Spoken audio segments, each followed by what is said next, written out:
ये है scary lines. कहानी शुरू करने से पहले अगर आप हमारे चैनल पर नए हैं तो चैनल को सब्सक्राइब कीजिए। तो चलिए कहानी शुरू करते हैं।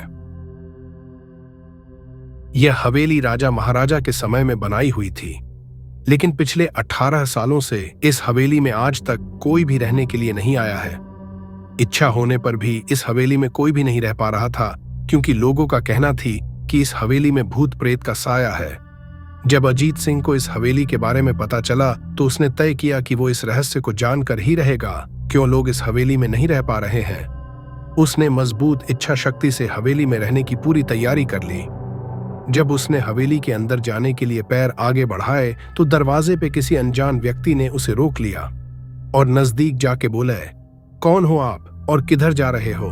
अजित सिंह ने जवाब देने के बजाय उसने सामने सवाल किया, जी आप कौन? मेरा नाम अर्जुन सिंह है और मैं यही पास में ही रहता हूँ। अजित सिंह ने कहा, ओह अच्छा, मैंने सुना है कि यह एक भूतिया हवेली है और यहाँ कोई नहीं आ पाता है, इसलिए मैं इस हवेली में एक दिन रुकने का फैसला किया है।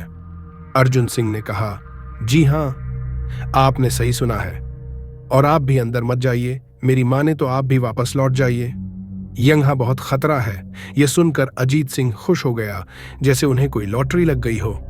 अर्जुन ने उसकी खुशी को देखकर बोला, आप क्यों खुश हो रहे हो? आपको तो भूत का नाम सुनकर डर लगना चाहिए।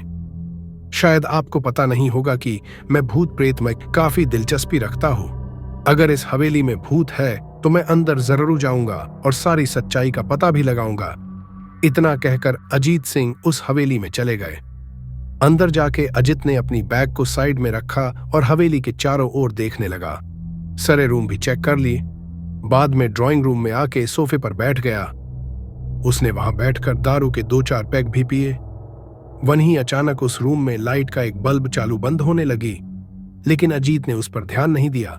थोड़ी देर बाद दूसरा बल्ब चालू बंद होने लगा। फिर तो हवेली की सारे लाइट चालू बंद होने लगी। यह सब देखकर अजीत अपनी जगह पे खड़ा हो गया और संपूर्ण सावचेत हो गया। अचानक उसके सामने एक छोटा टेबल हवा में उड़ने लगा। करीबन 6 फुट हवा में ऊपर जाके गोल गोल घूमने लगा और बाद में अजीत की ओर तेजी से आने लगा। अजीत ने तुरंत ही अपनी जगह बदल दी और दूसरी ओर चला गया और वो टेबल वहीं जाके गिरा जहां अजीत खड़ा था। अजीत कुछ समझ पाता उतने में सोफे की शीट उसकी ओर आने लगी। वो जल्द खड़ा हो गया और छलांग लगा के दूसरी ओर कूद गया, जिसके कारण सोफा दीवार को टकराया और अजीत बच गया। अचानक सब कुछ शांत हो गया। अजीत ने चारों ओर सतर्कता से देखा और बड़ी आवाज में बोला, तुम जो भी हो सामने आकर के बात करो। वहीं एक बड़ी परछाई उसके सामने आई। अजीत ने उस परछाई को देखकर बोला, कौन हो तुम और क्यों मुझे मारना चाहते हो? परछाई, तुम्हारी भूल के कारण। अजीत, मेरी भूल? मैंने कौन सी भूल की? परछाई, इस हवेली में आने की भूल। मैं किसी को भी इस हवेली में खुश नहीं देख सकता। अजीत, लेकिन क्यों? वो परछाई ने जवाब दिया, आज से 18 साल पहले इस हवेली के मालिक ने मुझे यहीं पे ही मार डाला था। मेरी कोई गलती भी नहीं थी। इस कारण की वजह से मेरी आत्मा इस हवेली में भटकती रहती है। मैं किसी को भी इस हवेली में नहीं रहने दूंगा, क्योंकि इस हवेली में मेरा खून हुआ था। इस हवेली में जो भी रहने के लिए आएगा उसकी मौत होगी। अजीत ने कहा, मैं तुम्हें अपने असली रूप में देखना चाहता हूं।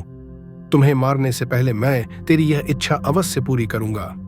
और उस परछाई ने एक भयानक दरमियाना रूप ले लिया। उसका चेहरा इतना भयानक था कि अजीत भी एक क्षण के लिए डर गया था, लेकिन तीसरी ही क्षण में उसने अपने आप पर काबू पा लिया। बाद में इसने अपनी जेब में से सफेद पाउडर निकाला और उस भूत के पर फेंक दिया। भूत के पर पाउडर पड़ते ही वो जलने लग गया। बड़ी बड़ी ज्वाला एकी उठने लगी। वो बहुत जोर जोर से चिल्लाने लगा और बाद में पूरी तरह से जल गया। उसके बाद अजीत ने चैन से सांस लिया और वहीं पर सो गया। दूसरे दिन सुबह जब अजीत को सही सलामत हवेली से बाहर आते देख अर्जुन को आश्चर्य हुआ। अर्जुन ने अजीत से पूछा, तुम कैसे जिंदा हो? जब अजीत ने अर्जुन को कल रात को घटी घटना को परी तरह से बताया और बोला, अब यह हवेली भूतिया हवेली नहीं रही। दोस्तों, आपको यह कहानी कैसी लगी? प्लीज हमें कमेंट करके जरूर बताएं। नमस्कार।